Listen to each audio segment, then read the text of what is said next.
So I was born in Detroit, but I moved down here, started school down here as well. So kindergarten, I started school. The reason for us leaving was definitely a good decision. Probably wouldn't have made it that great in life. I met my father when I was 7. He was incarcerated a couple of times, so he wasn't really that much in the picture in my life. Not having my dad around, I always question, I see my friends, they have both parents, and I'm just here with my mom, so I was trying to figure out, why was I being raised with just one parent instead of two? And as I got older, she started telling me more about how he was in my life due to the life he chose. And so, I started understanding it. I would always ask, why me? Why I have to be that one child that doesn't have both parents? I don't want to be that outcast.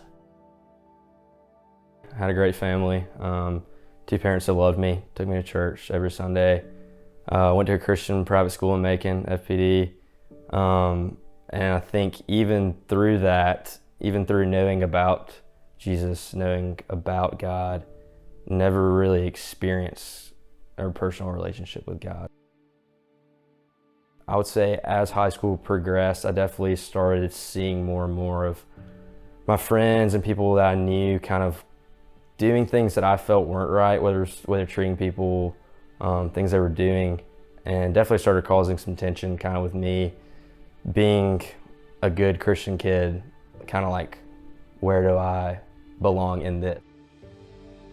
I think who I was in high school was I did good things and felt like I was good because I compared myself to the people around me and thought I was better than them. I saw a path of kind of me becoming the person that I was judging all of high school. These people in my grade and in high school that I looked at and internally and condemned for not being as good as I was, I slowly became, and I found myself senior year, I was doing the same things they were. I was starting to drink, I was starting to do stuff with girls that I shouldn't have been doing, I was starting to go places I shouldn't have been, lying to my parents, and became the person that I had judged. So, Young Life, I went in, they were all loud, rowdy. I'm like, well, these guys are crazy. It was just like, oh, come on in, let's have some fun. They were having raffle ticket games, throwing tissue around, wrapping people up like a mummy and things like that. And I wasn't really sure what was going to go from there, honestly. And so then they started opening about, a Young Life leader will open up about their personal story and read scripture and how it related to them and how I helped them. And I could definitely, relate to that for sure. So just to see, these people, I assume, they have great lives, but no, everybody has their own stories. So for Young Life Club, for me in high school it was my favorite night of the week. Playing around with the guys, laughing with Robert and my friends, go inside, sing songs, do a raffle, get to hear one of the leaders speak about Jesus, sing some worship songs, and then go to Chick-fil-A afterwards. I wish we could have done it every night. It probably would have gotten old, but maybe not. It was so great. EJ is my Young Life leader. When I first met him, he was very outgoing. I wasn't expecting him to, behave the way he did, the way he react to other people, and his energy was very not what I seen before. First meeting with Robert, honest first impressions, who is this weird, goofy guy with a goatee coming to my high scholl? Played football for Mercer at the time. I think had a torn ACL or a broken leg or something, was on a scooter. So who is this guy scooting around my lunchroom talking to high schoolers? But turns out he was the guy that the Lord sent to show me how loved I was. Hanging out with EJ was something I was always looking forward to after school, things like that. We would always go out. It would just be a group of us, and we'll have fun, enjoy time, tell about our days, how our days went. Sometimes it was good, sometimes it was bad. He would take me out to dinner, we'd hang out with me and guys in my grade. He was always interested in what was going on in my life, whether it was a girl I was talking to or sports I was playing or whatever, hunting or fishing. And through that process of getting to know Robert and him just loving me, I think I got a really good picture of how Jesus looks at me. I went to Windy Gap after my senior year of high school, and honestly, it was weird. The only reason I went is because Robert asked me to go, and I loved Robert, and I wasn't super excited about going, but I was going because Robert was going.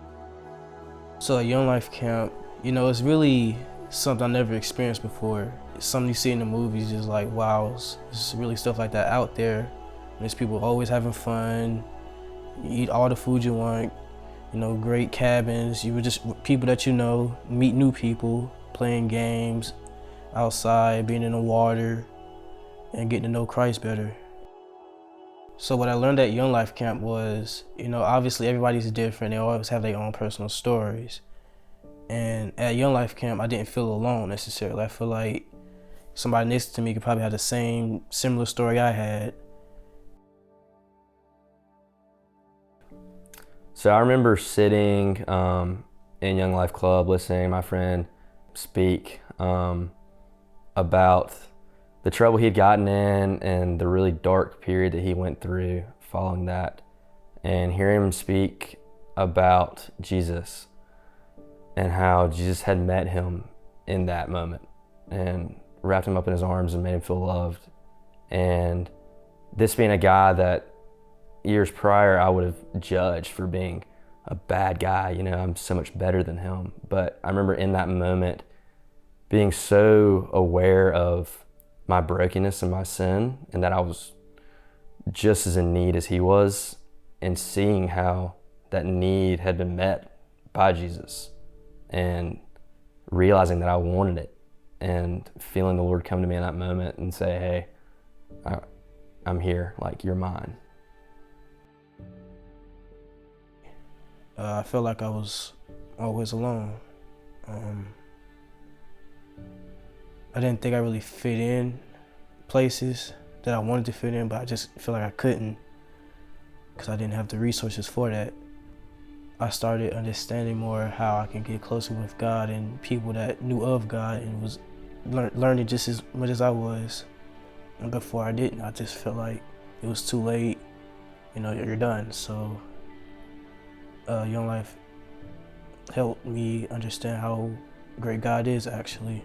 Not to be cliche or anything, but he really actually shows you what he can do for you if you let him.